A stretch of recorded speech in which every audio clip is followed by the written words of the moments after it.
Transformer, ठीक है। तो इस अल्टरनेटिंग करंट हमारा चल रहा था 4th यूनिट का, उसमें हम करा रहे हैं आपको ट्रांसफॉर्मर।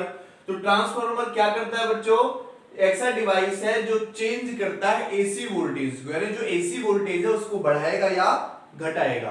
तो आपके घरों में भी ट्रांसफॉर्मर लगा होता है, जैसे अगर मैं मोबाइल चार्जर की बात करता हूं तो उसमें ट्रांसफर होता है, ठीक है, ट्रांसफॉर्मर होता है। तो जो मोबाइल चार्जर है, जो लाइट आती है वो ज्यादा आती है, उसका जो ट्रांसफॉर्मर है वो स्टेप डाउन होता है, वो उसको क्या कर देता है, कम कर देता है। ओके, तो दो टाइप के ट्रांसफॉर्मर होते हैं, एक स्टेप अप जिसमें वोल्टेज बढ़ती है और एक स्टेप डाउन जिसमें वोल्टेज कम होती है।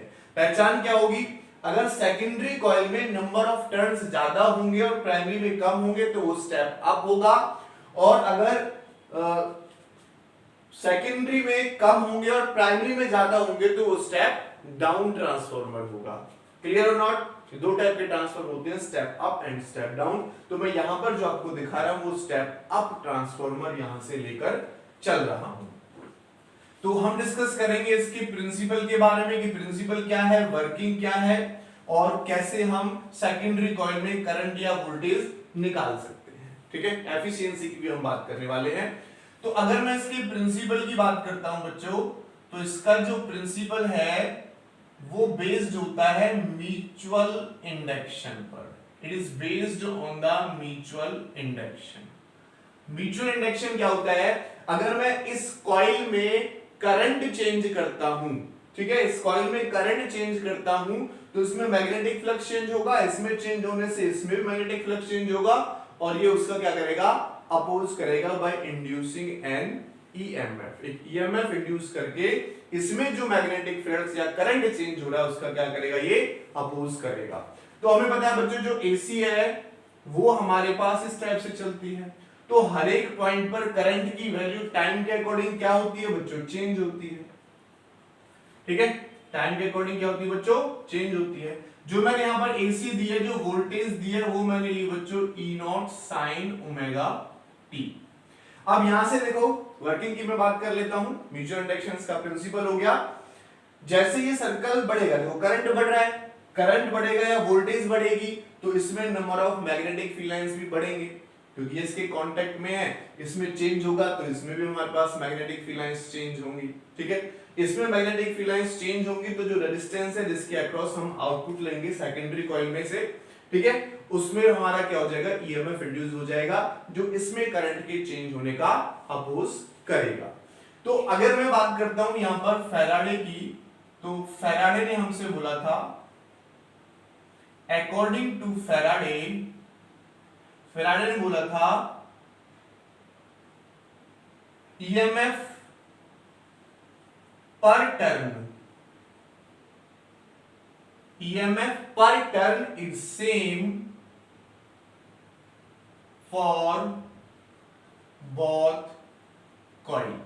चाहे मैं इस कॉइल की बात करूं चाहे मैं इस कॉइल की बात करूं, ईएमएफ पर टर्न सेम होगा, यानी जो इसके एक टर्न में ईएमएफ होगा वही इसके एक टर्न में ईएमएफ होगा, जो इसके दूसरे वाले में होगा वही इसके दूसरे वाले में, तीसरे वाले में। अब यहां पर देखो बच्चों, टोटल इसमें 4 टर्न है और इसकी मैं बात करूं उसमें टोटल 6 टर्न है, तो 2 टर्न में जो ईएमएफ है वो ज्यादा हो गया, यानी 4 टर्न का हमारे पास 4 टर्न के इक्वल हो गया, लेकिन 2 का क्या हुआ, वो ज्यादा हो गया, बढ़ गया, यानी ऐड हो गया, इसलिए 4 टर्न से यहां पर बढ़कर 6 टर्न किए और ईएमएफ भी हमें क्या मिला बच्चों, बढ़कर मिला, क्योंकि फैराडे ने हमसे बात कही थी कि एक टर्न में जितना ईएमएफ होगा प्राइमरी कॉइल के में उतना ही एक टर्न में सेकेंडरी कॉइल के में होगा। अगर मान लेता उसमें 4 यूनिट है तो उसमें कितना हो गया बच्चों, 6 यूनिट हो गया, है ना, बढ़ गया हमारे पास। ऐसे अगर यहाँ पर 6 यूनिट होता है, नंबर ऑफ टर्न ज्यादा होते, इसके कंपैरिजन में यहाँ पर 6 होता तो यहाँ पर घट के क्या रह जाता, 4 टर्न रह जाता, ठीक है, 4 यूनिट रह जाता। तो अब यहां पर देखो क्या बोला था उसने, EMF per turn same for both coil, यानी प्राइमरी कॉइल में जो ईएमएफ होगा पर यूनिट टर्न, अगर मैं लाइट कर लेता हूं, इसमें जो टर्न है वो एनपी है और इसमें जो टर्न है वो एनएस है, ठीक है। इसमें जो ईएमएफ हमने अप्लाई किया वो ईपी, और यहां से जो मैं आउटपुट के अक्रॉस हमें ईएमएफ मिल रहा है वो मैंने ईएस माना। तो क्या होगा, ईएमएफ पर टर्न, ठीक है, EMF per turn is equal to primary coil and EMF per turn is equal to हो जाएगा सेकेंडरी कॉइल के। EMF per turn primary coil is equal to EMF per turn secondary coil, यानी number of S हो जाएगा, ठीक है। यहां से जो अगर मैं ES की वैल्यू निकालता हूं तो ES ये क्रॉस मल्टीप्लिकेशन के इधर हो जाएगा, तो क्या हो जाएगा EP NS अपॉन NP। ये जो NS अपॉन NP है बच्चों, इसको ट्रांसफॉर्मेशन रेशियो कहते हैं। क्या कहते हैं इसको? Transformation ratio. ठीक है, K से इसको डिनोट कर देते हैं। तो यहां से देखो, ट्रांसफॉर्मेशन रेशियो अगर ज्यादा होगा तो सेकेंडरी वाली जो कॉइल है उसमें EMF क्या होगा? ज्यादा होगा। या मैं ये बात करता हूं, number of turn secondary coil में प्राइमरी से ज्यादा होंगे तो ट्रांसफॉर्मेशन 1 से ज्यादा आएगा, K की वैल्यू 1 से ज्यादा आएगी, और K की वैल्यू 1 से ज्यादा आएगी तो जो सेकेंडरी कॉइल में EMF है वो क्या हो जाएगा? ज्यादा हो जाएगा। यानी इफ K ग्रेटर देन 1 होगा, K ग्रेटर देन 1 होगा तो ES ज्यादा होगा, K लेस देन 1 होगा यानी transformation ratio K less than 1 होगा तो सेकेंडरी कॉइल में EMF कम हो जाएगा, और इक्वल होगा तो सेम रहेगा वही जो प्राइमरी कॉइल में था। ओके, इसमें एक चीज हियर बोली है, एज यहां पर नो लॉस ऑफ एनर्जी है, no loss of energy, energy का कोई लॉस नहीं हो रहा, तो इसलिए जो करंट है और वोल्टेज है सेकेंडरी कॉइल में वो इक्वल टू हो जाते हैं current end voltage into primary coil per unit time. ठीक है, तो यहां से अगर मैं सेकेंडरी कॉइल में करंट निकालता हूं तो वो क्या हो जाएगा बच्चों? IP into EP upon ES। और यहां से देखो EP अपॉन ES मैं करूं तो क्रॉस मल्टीप्लिकेशन से EP अपॉन ES यहां जाएगा एंड NP अपॉन NS यहां चला जाएगा।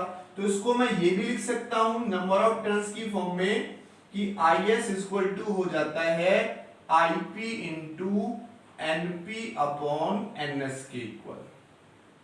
NP इधर चला जाएगा, EP upon ES NP upon NS के इक्वल हो जाएगा।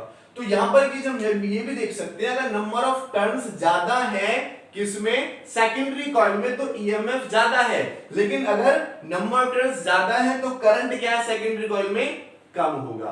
अगर EMF ज्यादा होगा सेकेंडरी कॉइल में तो करंट क्या होगा बच्चों? कम होगा। उसका रिवर्स यहां पर भी, यहां पर EMF ज्यादा तो यहां का करंट भी क्या हो जाएगा? कम हो जाएगा, तो ये रिवर्स हो जाता है। ओके, तो ये हमने करंट निकाला। एक चीज और आती है यहां पर, efficiency of transformer. Efficiency of transformer, तो थोड़ा सा उसको और डिस्कस कर लेते हैं। एफिशिएंसी ऑफ ट्रांसफॉर्मर क्या होता है? एफिशिएंसी ऑफ ट्रांसफॉर्मर को हम ईटा से शो कर देते हैं। एफिशिएंसी ऑफ ट्रांसफॉर्मर, तो वो हमारा इक्वल टू हो जाता है बच्चों output power to the input power. ठीक है, एफिशिएंसी ऑफ ट्रांसफॉर्मर क्या होता है? Output power to the input power. तो आउटपुट पावर क्या हो जाएगी? ISES, और इनपुट क्या हो जाएगी? IPEP। अगर मैंने इसको इनपुट 100 दिया है तो मुझे यहां पर केवल आइडियल ट्रांसफॉर्मर ही मुझे यहां पर 100 दे सकता है। अगर मैंने यहां पर 100 दिया है तो और आइडियल नहीं है तो मुझे हमेशा से लेस देगा। तो इसलिए तो जो ट्रांसफॉर्मर रेशियो वो लेस देन 1 या इक्वल टू 1 तो आ सकता है, कभी 1 से बड़ा नहीं हो सकता है। एफिशिएंसी होती है कि हमने कितना इनपुट दिया और इसने कितना आउटपुट दिया, उसका रेशियो होती है एफिशिएंसी। तो बच्चों हमारा ट्रांसफॉर्मर था। Thank you so much.